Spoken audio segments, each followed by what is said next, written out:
வெண்பருத்தி நூலெடுத்து வாய் வெடிச்ச பூவெடுத்து நான் அணிஞ்சிட தொடுத்து வச்ச நடினமான மாலை இது.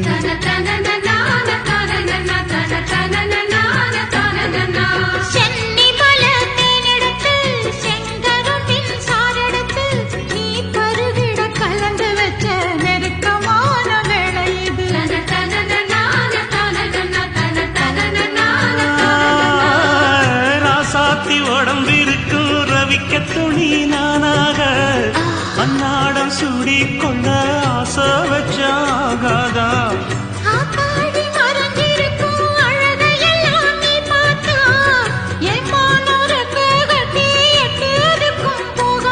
அடிச்சி சக்கரையே எட்டி நீயும் விக்கிறியே நான் ஏங்கி ஏங்கி பார்க்கிற போறாமி பண்ணுறியே.